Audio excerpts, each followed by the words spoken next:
Hello everyone, and welcome to the Super English Talks. My name is Jara, and I'm here to be your guide on this exciting journey from simply understanding English to actually speaking it with confidence. In today's episode, we are going to open the door to the fluent English speaker that already lives inside you. And don't worry, we're not going to do this with boring grammar books or long, difficult vocabulary lists. No. We're going to do it in a much easier and much more natural way. How? By practicing English in real-life situations. Think about the places you go every day: a busy bus stop, a quiet doctor's office, a colorful market full of sounds and smells. These are the places where English really lives. So, in this podcast, you will hear detailed stories about these everyday situations. And inside those stories, we will pick out the exact, simple phrases that you need. Then, we'll practice them together. Now, I have one small request for you. Please don't just listen. Be a speaker with me. When you hear a phrase you like, say it out loud. Repeat after me. Practice the sounds. Let your tongue and your mouth get used to the words. This is your safe place to practice. No one is judging you here. This is only for you, your growth, and your confidence. So, if you're ready to take the knowledge you already have and turn it into confidence, let's begin. The bus stop story. Let's start with a very common place where many people feel a little pressure: the bus stop. I want you to imagine a young man named Ethan. Ethan is a university student. Every morning, he takes the bus to go to his campus. Now, Ethan understands English when he reads his textbooks. He understands his professors when they give lectures. But speaking? Speaking is a different story. Speaking makes him nervous. He often feels shy. Deep inside, there's always a little voice whispering, "What if I make a mistake? What if people don't understand my accent?" One Monday morning, something happened. The bus was very late. At first, the sign said 10 minutes delay. Then, it changed to 15 minutes delay. Ethan just stood there, like he usually did, staring at his phone but not really reading anything. He felt that familiar knot in his stomach, that heavy feeling of worry. He was thinking, "I'm going to be late for class again." But on this day, Ethan remembered something. He remembered this very podcast. He remembered my voice saying, "Don't just listen, be a speaker. Try one small step." And something inside him gave him courage. He looked around. Beside him, there was an elderly woman. Her name was Mrs. Gable. She was holding a big canvas bag full of books. She looked down the road and sighed, clearly worried about the late bus. Ethan took a small, slow breath. His heart was beating fast, but he told himself, just one sentence. Just try one sentence. He turned to her and said, "Excuse me, does this bus usually run so late?" It was a simple question. Just a few words.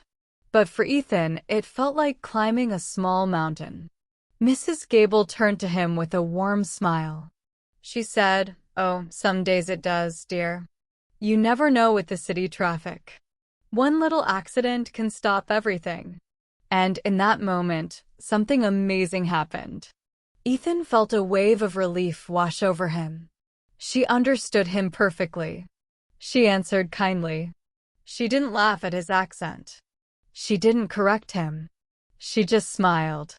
Encouraged by this success, Ethan continued. He said, "I'm a bit worried I'll be late for my lecture." Mrs. Gable nodded with understanding. "I know what you mean," she said. "I'm going to the city library where I volunteer. They're not strict about time with me. They know I'll get there when I get there. But of course, it's always nice to be punctual, isn't it?" That little question at the end, "isn't it?" was like an invitation. It opened the door for Ethan to keep talking. So he asked, "You volunteer at the library? That sounds wonderful." What do you do there?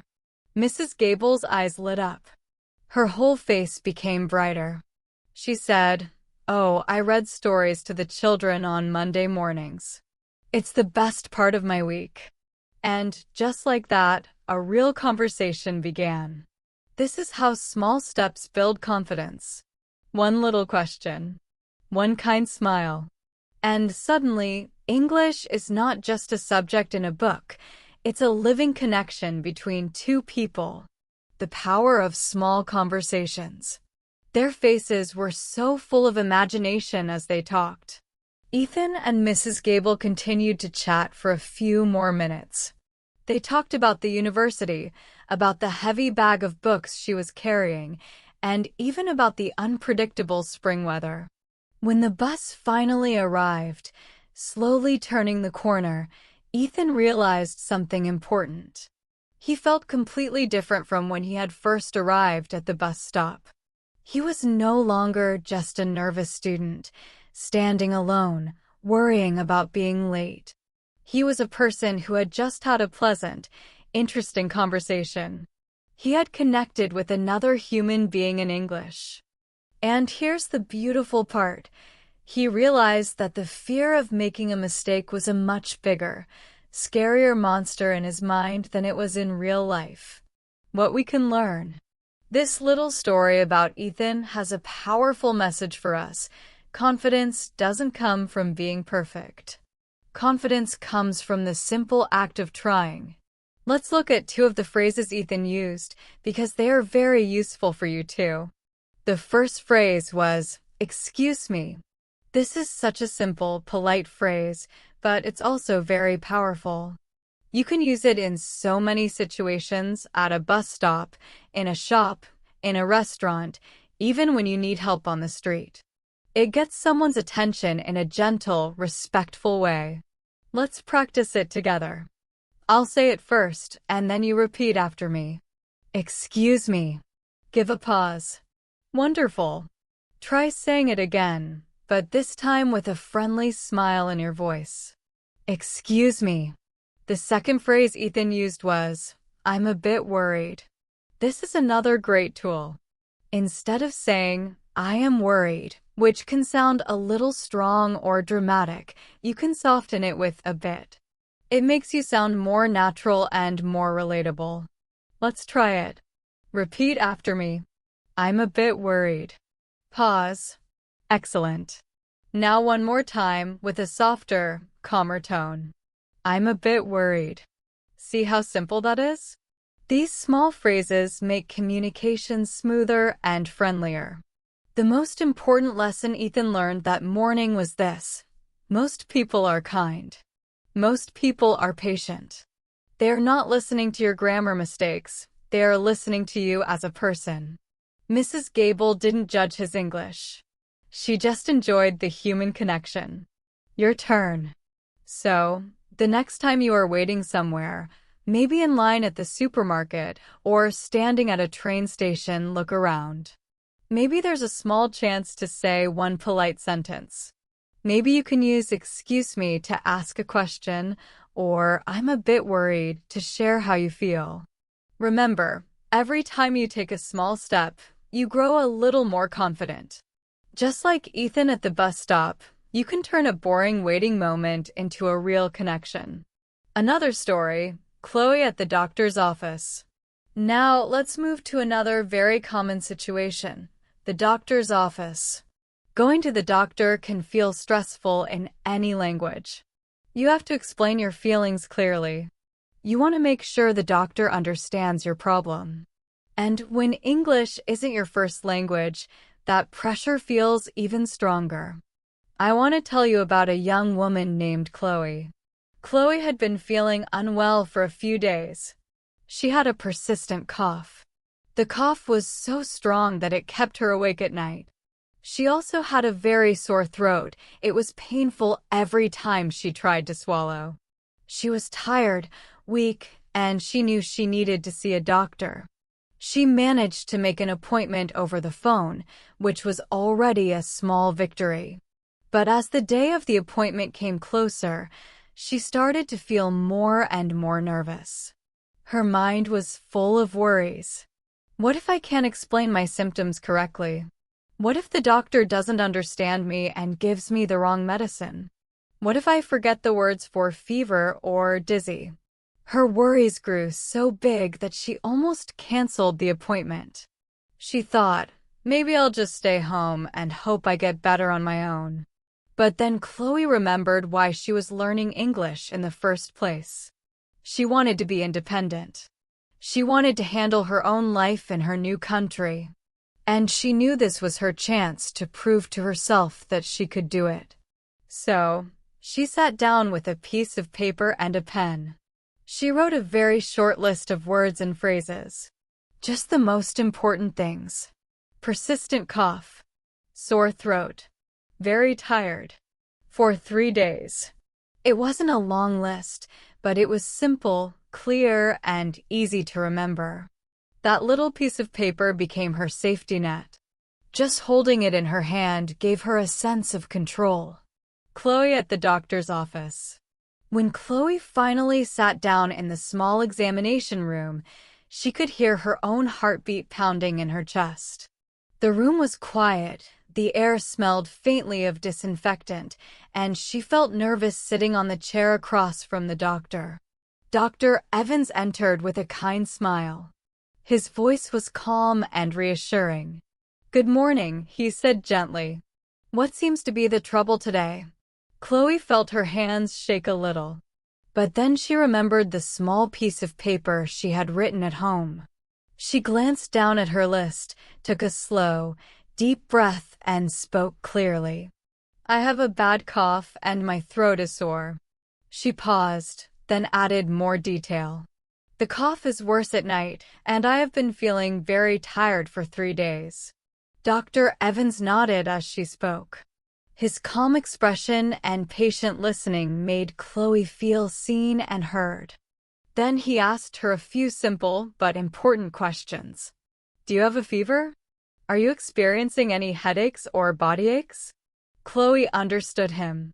She answered honestly, keeping her sentences short and simple. "No, I don't have a fever. But yes, I have a small headache and my muscles ache." Dr. Evans listened carefully. He examined her, then smiled kindly again. "It sounds like you have a common cold," he explained. "But it's a strong one. The most important things are to rest and drink plenty of fluids, like water and tea. I'll write you a prescription for cough syrup to help you sleep at night." He explained the medicine in very clear, simple English. "Take 1 spoonful before you go to bed." To make sure she understood, Chloe repeated it back. "So, 1 spoonful every night." Dr. Evans nodded. "That's right." And just like that, Chloe felt the heavy weight in her chest begin to lift, not just from getting the right medicine, but from the fact that she had done it. She had explained her symptoms. She had understood the doctor's advice. She had handled the entire appointment all by herself. As she walked out of the clinic with the prescription in her hand, she felt proud. The lesson from Chloe. Chloe's story teaches us another very important lesson about confidence. Preparation is your best friend. She didn't try to memorize long, complicated medical explanations. She didn't try to sound perfect. Instead, she focused on the key vocabulary she needed for this situation. Just a few simple words written on a piece of paper made all the difference. This is a wonderful strategy for you too. Before you go into any situation where you know you will need English, maybe at a restaurant, a bank, or a parent-teacher meeting, take 5 minutes. Think about the words you might need. Write them down in your phone or on a small piece of paper. It's not cheating. It's being smart and prepared. Practice with Chloe's phrases. Now let's look at the clear, simple phrases Chloe used. The first one was, "I have a bad cough." This is a perfect way to describe a symptom. The pattern is simple. I have plus the problem. Let's practice together. Say it with me. I have a bad cough. Pause. Excellent. Now let's try with different problems. Imagine you have a stomach ache. Say it aloud. I have a stomach ache. Pause. Good. Now imagine your nose is runny. Say, I have a runny nose. Pause. Perfect. This structure is short, easy, and very effective. The second useful phrase came from the doctor. He asked, "What seems to be the trouble?" This is a gentle, polite way of asking, "What is the problem?" When you hear this, you know the person is ready to listen and to help. Let's say it together, just to feel how it sounds. What seems to be the trouble? Pause. Wonderful. The key takeaway. The most important message from Chloe's experience is this: clarity is more important than complexity. You don't need advanced medical terms. You don't need long, difficult sentences. What you need is confidence in using short, clear, simple English. That is enough to help people understand you. Just like Chloe, you can prepare, you can practice, and you can succeed. Leo at the market. Simple, direct sentences are often the best way to communicate, especially in important situations, like Chloe showed us at the doctor's office. But English isn't just for serious places, it can also be fun. From the quiet clinic, let's now travel to a place full of life, colors, sounds, and smells, the local market. The market is one of the best places to practice your English. It's full of short, friendly interactions, buying food, asking prices, giving compliments. Every little exchange is an opportunity. Let me tell you about a man named Leo. The first step. Leo had recently moved to a new city. Every Saturday morning, he loved to explore the weekend farmers market. The stalls were overflowing with fresh fruits and vegetables, bright oranges, shining apples, colorful tomatoes. He always felt amazed by the energy and the vibrant atmosphere. But for the first few weeks, Leo didn't speak much. He usually just pointed at what he wanted, handed over his money, and left quickly with his bag. He was intimidated. He worried that his accent was too strong or that he wouldn't understand the price. Still, deep down, Leo wanted more. He didn't want to just buy food, he wanted to connect with the local culture. And he knew that meant he had to start talking. A small conversation. One Saturday, he gave himself a small mission. Today I will buy some apples and have a real conversation. He walked up to a friendly-looking vendor, Mr. Pine, whose stall was covered with shiny red apples. Instead of just pointing, Leo smiled and said, "Good morning. Those apples look lovely." Mr. Pine's face lit up with pride. "Good morning. They were picked just yesterday from my own orchard. Freshest in the market." Leo felt a little spark of encouragement. His first sentence had worked. Then he asked an important question, one we all need when shopping. "How much are they for a kilo?" Let's practice that together. Repeat after me. "How much are they for a kilo?" Pause. Excellent. Mr. Pine answered warmly. "They're $3 a kilo. A very good price for this quality." Leo smiled. "Great. I'll take 2 kilos, please." This is another fantastic phrase. I'll take or I'll have. It's the most natural way to say what you want to buy. Let's try it together. I'll take 2 kilos, please. Pause. Wonderful. Curiosity creates connection. As Mr. Pine was weighing the apples, Leo noticed some unusual, colorful tomatoes.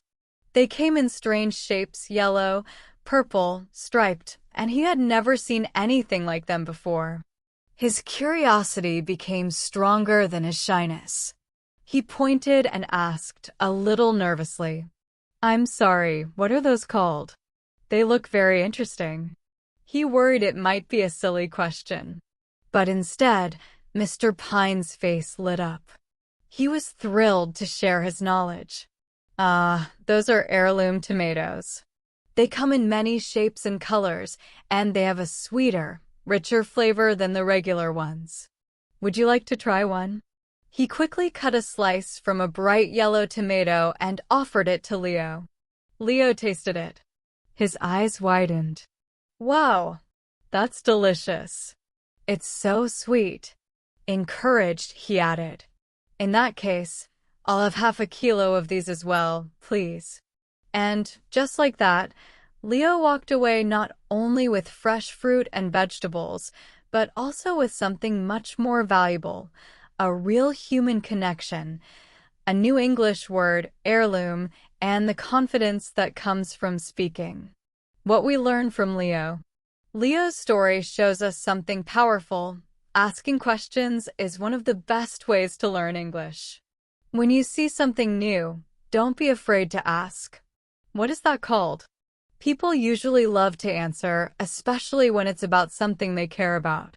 Curiosity is like an engine for your language learning. It drives you forward. And don't forget the power of small compliments. Leo started his conversation with, "Those apples look lovely." A small, genuine compliment is one of the easiest ways to start a friendly conversation. It makes the other person feel happy, and it opens the door for a friendly conversation. A small compliment can go a long way. For example, you could say, "Those flowers are beautiful." Or you might say, "That bread smells amazing." These are simple, kind sentences, but they create positive energy between you and the other person. And that positive energy makes it much easier to practice your English. Now, let's look again at the way Leo asked for what he wanted. He said, "I'll take 2 kilos, please." Did you notice the word please at the end? That little word makes a big difference. It changes a normal request into a polite one. It makes your sentence sound softer and kinder. Whenever you ask for something, it is always a good idea to add please at the end. You can also practice asking about prices in many ways. Imagine you see some bananas at the market. You could say, "How much are the bananas?" Or if you see some cheese, you could ask, "How much is this cheese?" Both of these are clear and natural questions. The more you practice these short question forms, the easier they will become. Over time, they will feel automatic, like second nature. Leo's visit to the market teaches us something important. Everyday activities are opportunities to learn. Going shopping, buying fruit, or even asking about something new can become little adventures in English. All you need is a bit of courage and a few useful phrases ready in your mind. Now, let's leave the busy and colorful market. Imagine we are walking to a much quieter place, but still a very important one for English learners, the library. A library is often calm, peaceful, and full of knowledge. It is a place where you can study, read, and grow. But for someone new to a city or country, a library can also feel a little scary. There are rules. There are procedures.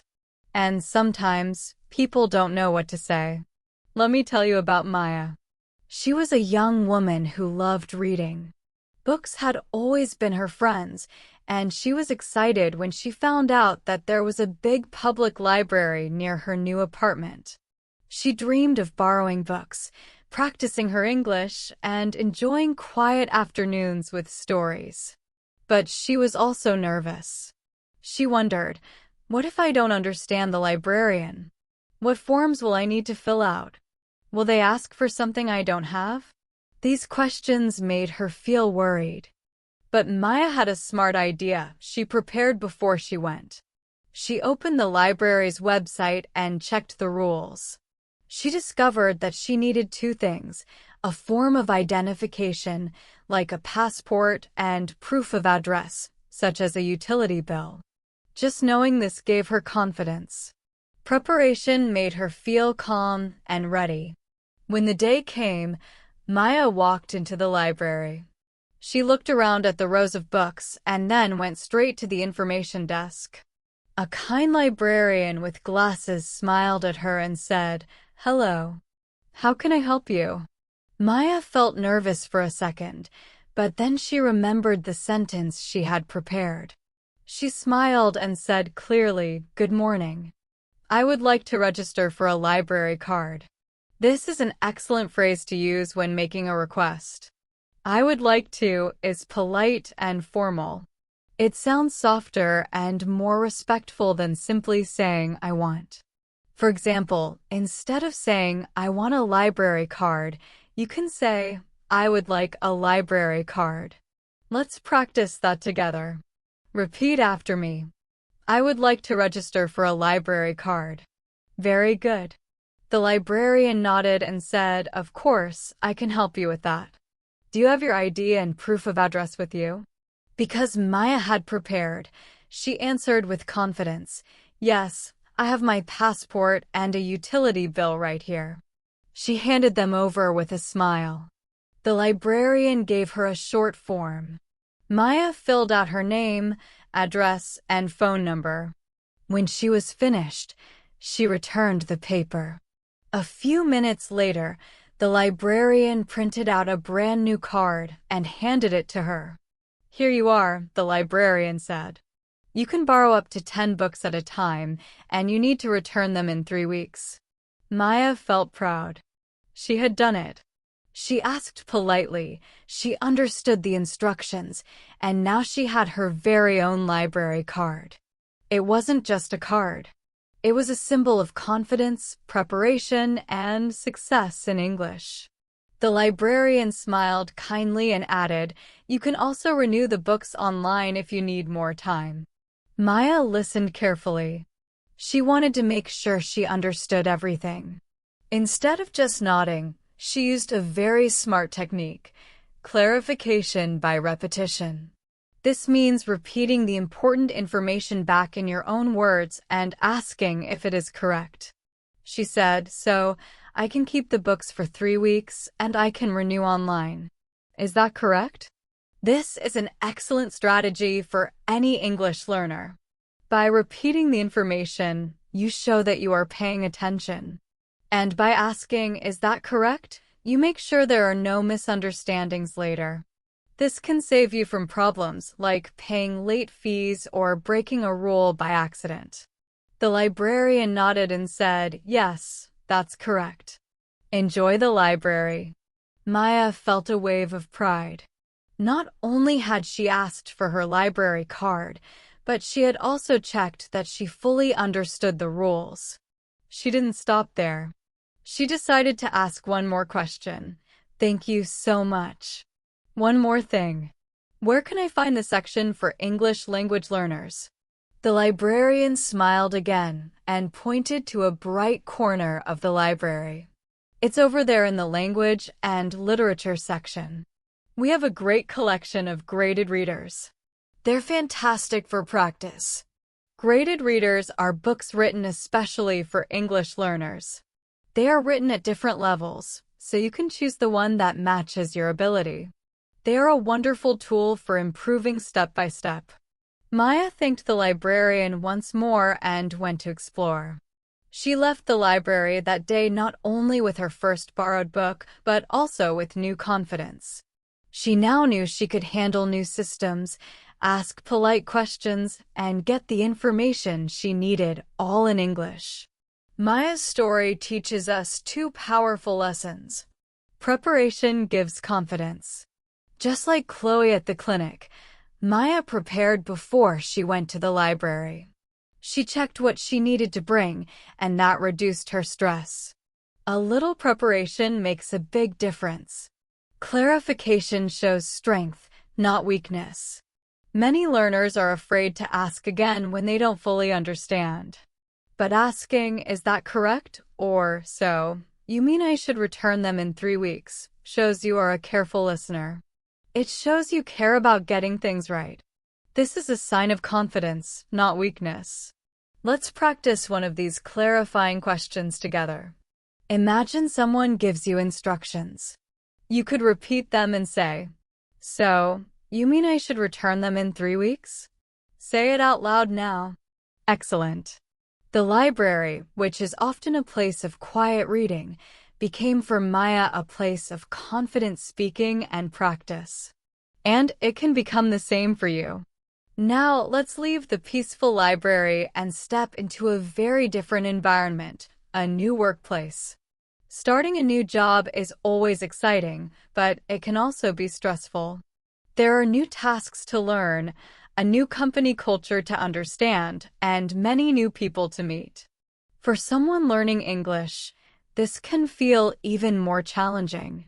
This was the situation for Omar, a talented software developer.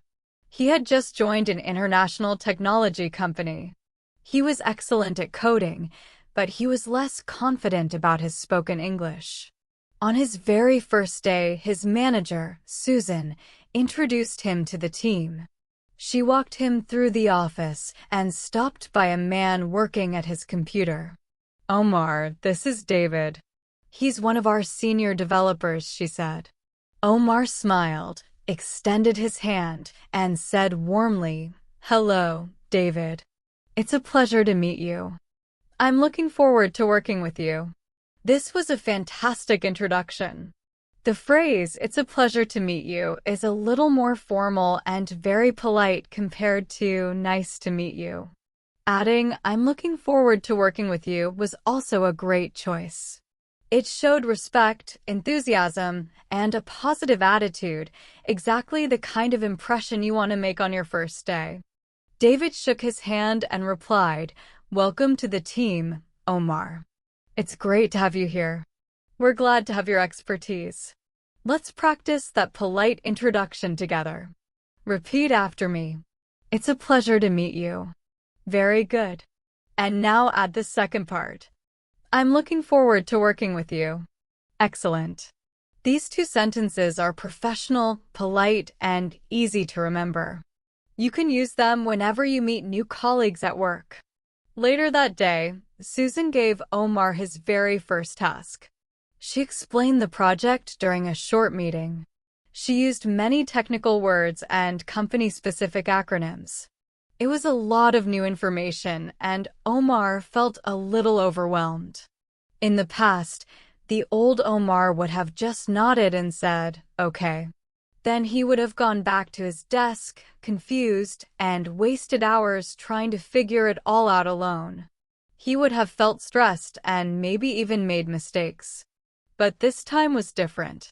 Omar was determined to be more confident and professional in his new job. Instead of staying quiet, he decided to speak up in a polite and smart way. He said, "Thank you, Susan. That's very clear. Just to be sure I've got everything right, could I quickly summarize the main points back to you?" This was an excellent move. It showed that Omar was listening carefully. It also showed that he was taking responsibility for understanding the task correctly. Susan was pleasantly surprised. She smiled and said, "Of course, Omar. That's a great idea. Please go ahead." Omar then summarized what he had heard. "So, if I understood correctly, my first step is to review the existing code in the Phoenix module. After that, I need to identify any bugs related to the user authentication process. And finally, I should report my findings to you in an email by the end of the day. Is that correct?" Susan nodded and said, "That's exactly right. You've got it perfectly. And Omar, if you have any questions at all, please don't hesitate to ask. My door is always open." Omar felt a huge sense of relief. Now he knew exactly what to do. He also felt proud because he had shown Susan that he was careful, professional, and proactive. From the very first day, he had built a strong and positive relationship with his manager. Omar's story gives us a very important lesson about working in English. Asking for clarification is not a weakness. It is professionalism. Phrases like, "Just to be sure I've got everything right," "if I understood correctly," are excellent tools. They show that you want to be accurate, and they make your colleagues respect you more. Let's practice one together. Repeat after me. if I understood correctly. Excellent.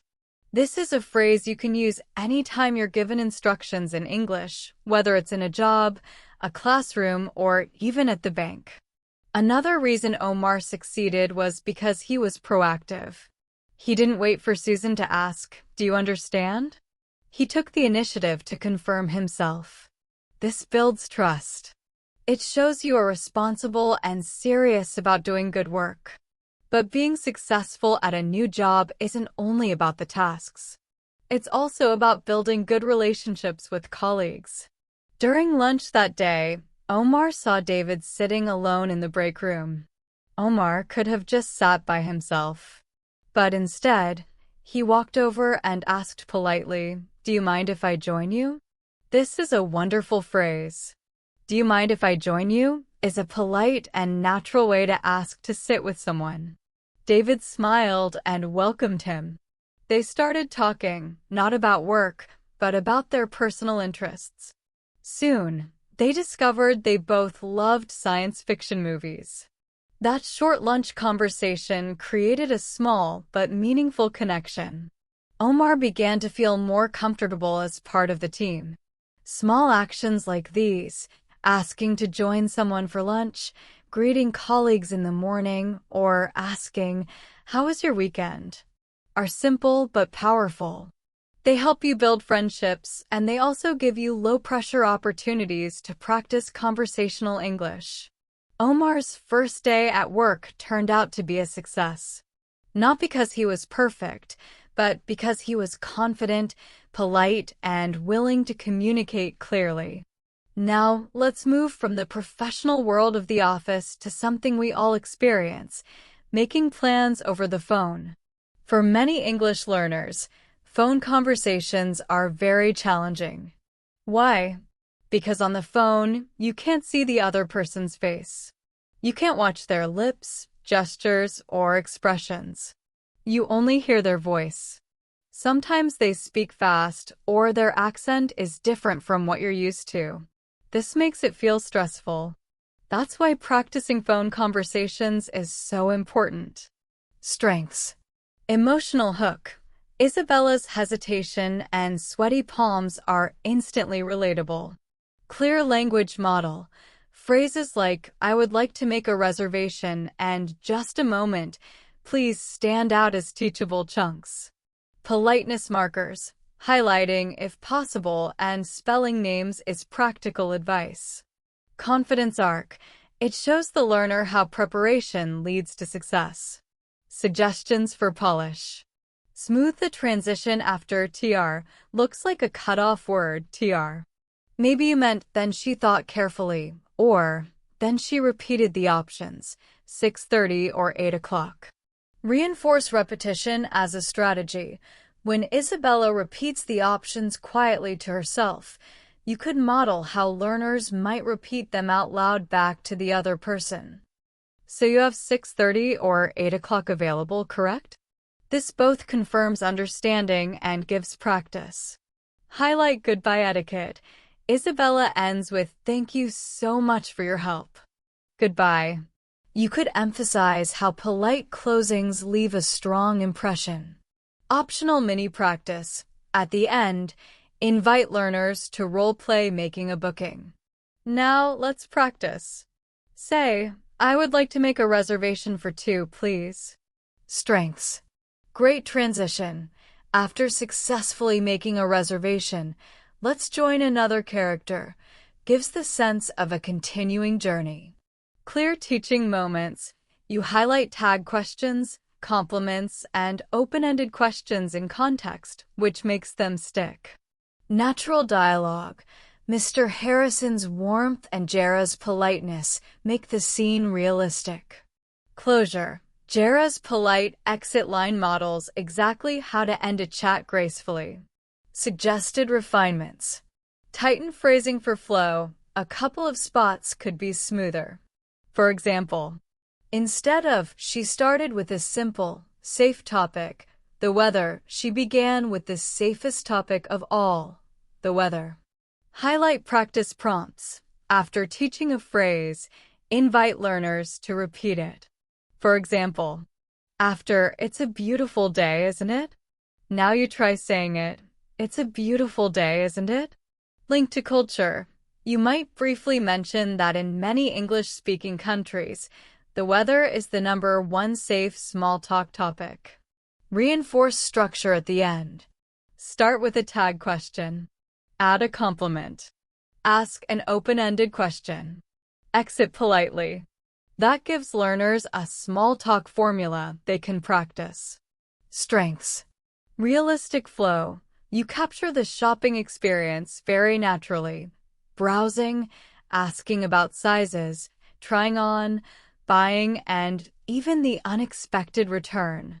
Useful phrases spotlighted. I'm looking for, could I try this on? This one is a little tight.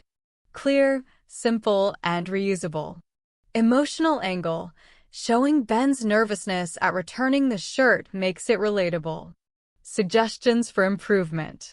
Make practice prompts explicit, like earlier sections. After, I'm looking for a casual shirt, maybe in blue or green. Now you say it.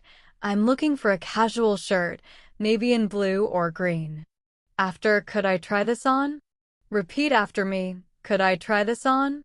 Highlight adjective pairs for clothes fit. Tight/loose, long/short, too big/too small, perfect fit. A quick mini list would give learners extra vocabulary. Smooth the transition to returns. Right now it jumps from Ben was happy to Ben's friend found a hole. You could soften it. Everything seemed perfect until a few days later at the party. Frame the return as another lesson opportunity. Many learners fear complaints or returns in English. This story could emphasize polite but firm phrases, e.g., "Excuse me, I bought this shirt a few days ago, but I just noticed a small hole in the sleeve. Could I exchange it, please?" Add polite negotiation phrases. Exchange versus refund. I still have the receipt. Is it possible to? Maria approached the officer and said politely, "Excuse me, officer, I'm a little lost. Could you please tell me how to get to the City Art Museum?" This is an excellent way to start. I'm a little lost is gentle and natural. Adding, could you please tell me, makes your request polite. The officer smiled and replied, of course. Go straight down this street for 2 blocks, then turn left at the traffic lights. The museum will be on your right. Maria listened carefully, but she wanted to make sure she understood correctly. She repeated the directions in her own words. So, I go straight for 2 blocks, then turn left at the traffic lights, and the museum will be on my right. Is that correct? The officer nodded. Yes, that's exactly right. You'll see the large glass building. It's hard to miss. Repeating information back like Maria did is a smart strategy for any learner. It helps confirm details and shows you are paying attention. You can also ask small clarifying questions if something is unclear. Maria did just that. Thank you. One more thing, will I need to buy a ticket at the entrance, or can I use my phone to enter? The officer explained clearly, you can buy tickets online or at the museum entrance. If you buy online, just show the QR code on your phone. Maria thanked him warmly. Thank you so much for your help. I really appreciate it. She felt a huge sense of relief and confidence. She knew she could navigate the city, ask for help, and understand instructions in real time. Maria's experience teaches us several key lessons. Start politely, excuse me, and could you please tell me are simple but effective. Explain your situation clearly. I'm a little lost. Immediately communicates your need. Confirm understanding. Repeating directions back is professional and practical. Ask for additional clarification if needed. It's always okay to check details. Express gratitude warmly. I really appreciate it, shows sincerity, and leaves a positive impression. Let's practice a few key phrases from Maria's conversation. I'm a little lost. Could you please tell me how to get to? So, I go straight for 2 blocks, then turn left. Is that correct? I really appreciate it. With these simple sentences, you can handle most situations where you need directions in English. And remember, politeness, clarity, and a little courage go a long way. Of course, it's not too far from here. You're actually walking in the right direction. Maria felt a little bit of relief. The officer continued with more instructions. You need to go straight down this street for 2 blocks. When you get to the big intersection with the traffic lights, turn left onto Oak Avenue. Walk 1 more block and the museum will be on your right. It's a big white building with large columns. You can't miss it. This is where listening carefully becomes very important. The officer gave several pieces of information. Go straight for 2 blocks. Turn left at the traffic lights. The museum is on your right. It can feel like a lot to remember, especially when you are a little stressed. But Maria used a smart strategy. She repeated the directions back, breaking them into smaller parts. Okay, so I go straight for 2 blocks and then I turn left at the traffic lights. Is that right? This is one of the most important skills when getting directions. Repeating information confirms you heard it correctly. Helps your brain process and remember it. The officer smiled and said, "Yes, that's exactly right. After you turn left, it's just 1 more block."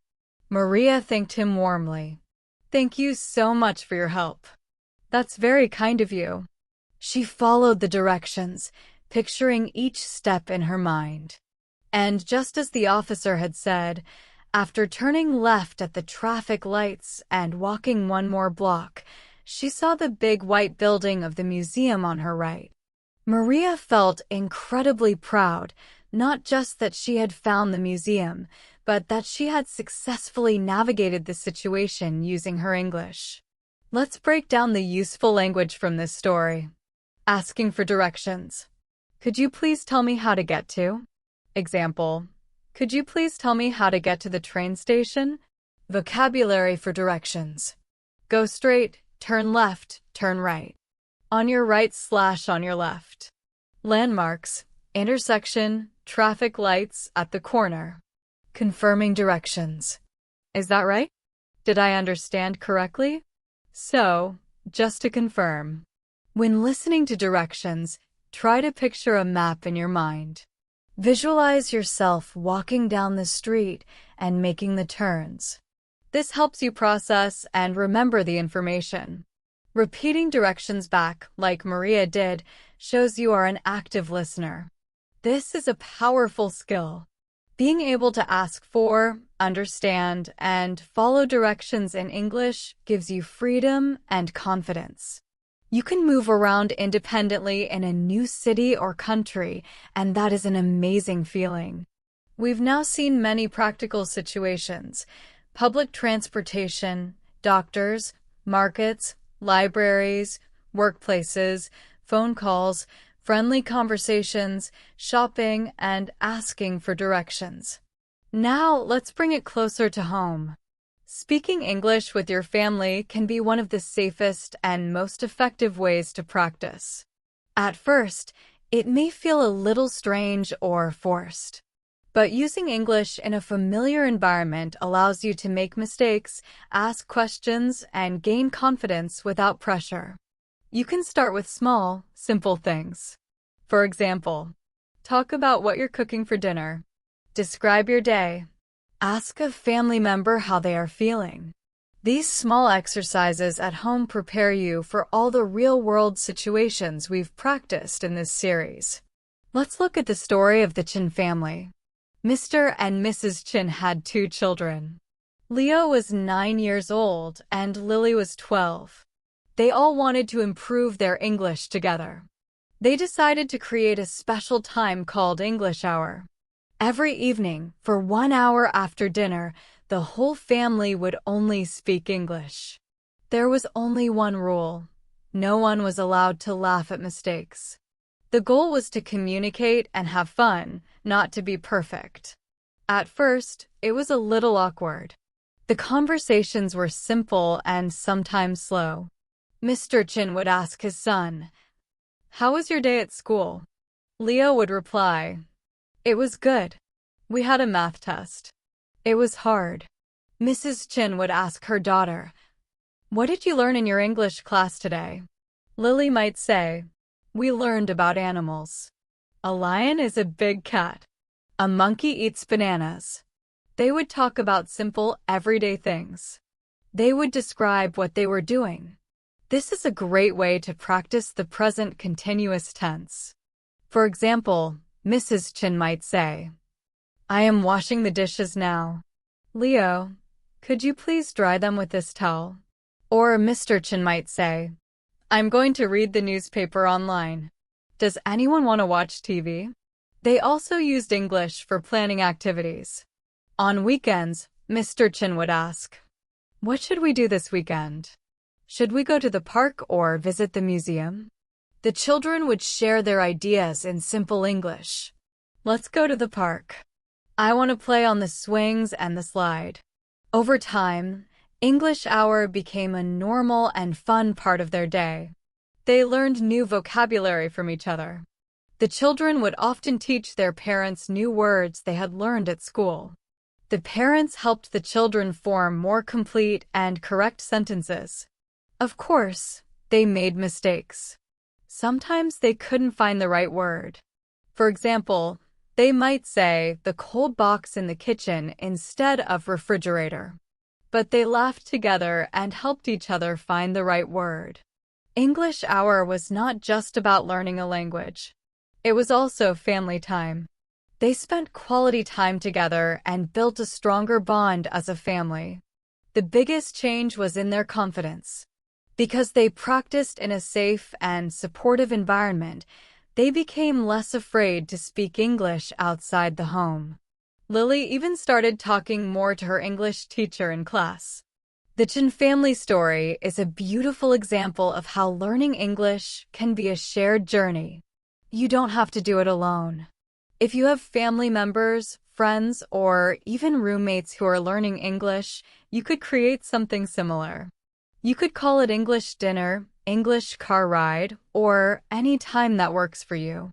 The key is to make it a consistent, low-pressure habit. The phrases the Chin family used are the building blocks of daily conversation. How was your day? What did you learn? Could you please? Let's go to. Let's practice one of their planning phrases. What should we do this weekend? Say it out loud as if you were asking your own family. What should we do this weekend? This simple practice helps you not only learn English, but also feel more comfortable speaking it every day. It also makes language learning fun and part of your life, not just something you study. What should we do this weekend? This type of question is simple, but very powerful. It starts a conversation and invites everyone to take part. The most important lesson from the Chin family is about mindset. They made a safe and supportive space where mistakes were okay. Mistakes were part of learning, not something to be afraid of. This is the best mindset for any language learner. When you stop worrying about being perfect, you can enjoy speaking and communicating. And when you can speak English with the people you care about, you feel confident and connected. That feeling is very special. Now, let's look back at all the stories we explored today. Ethan at the bus stop showed us that trying, even if it feels scary, is the first step to confidence. Chloe at the doctor's office taught us the power of preparation. Leo at the market showed how curiosity can lead to wonderful conversations. Maya at the library taught us to ask for clarification when we are unsure. Omar at his new job showed that clear communication is part of being professional. Isabella on the phone overcame the challenge of speaking without seeing the person. Jara with her neighbor showed the art of friendly small talk. Ben shopping and returning clothes showed how to handle problems politely. Maria asking for directions taught us to listen carefully and repeat to confirm. The Chin family at home showed that your home can be a safe and fun place to practice English. All of these characters faced small moments of fear or uncertainty. But they all did one important thing. They took a small, brave step forward. They used simple, clear English to connect with another person, ask for help, explain what they needed, or just share a friendly moment. And when they did, they didn't just finish a task, they built confidence. Confidence is not something you suddenly get. It is like a muscle. The more you use it, the stronger it becomes. Every time you speak English, instead of staying silent, you are practicing. Every small successful conversation makes the next one a little easier. The phrases we practice today are your tools. Words like, "Excuse me, could you please?" "I would like to." "How much is?" "I'm looking for." Is that correct? It was lovely talking to you. These are not just words to memorize. They are keys that open doors to real communication. You don't have to use all of them at once. Choose one or two phrases and make it your goal to use them this week. Maybe you will. Start a short conversation with a shopkeeper like Leo, or call a restaurant just to practice your phone skills like Isabella.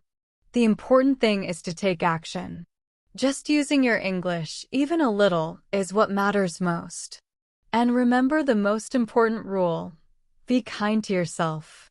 You will make mistakes. You will forget words. That is normal. Every step you take, every word you speak, brings you closer to confidence. And confidence will grow as long as you keep practicing. Sometimes, you will feel frustrated while learning English. That is normal. Frustration is not a sign of failure. It is a sign that you are learning. It is a sign that you are growing. Every fluent English speaker you have ever met was once a beginner. They struggled to find the right words. They were not perfect. But they kept trying. They kept practicing. They kept believing in themselves. Your journey is your own. Every small step forward is a victory. Even one new word, one short conversation, or one question asked in English is something to celebrate. Thank you so much for joining me on the Super English Talks today. I hope these stories and practice exercises have helped you feel more inspired and less alone on your English learning journey. Remember, the power to become a confident English speaker is already inside you. It is in your voice, just waiting to be used. Go out there and let the world hear your voice. If you found this episode helpful, please subscribe to the podcast so you don't miss our daily episodes. And if you know someone else who is learning English, share this episode with them. Hearing that someone else has had the same fears and has overcome them can make a huge difference. Until next time, my name is Jara. Keep listening, keep practicing, and most importantly, keep believing in your own voice. Have a wonderful day.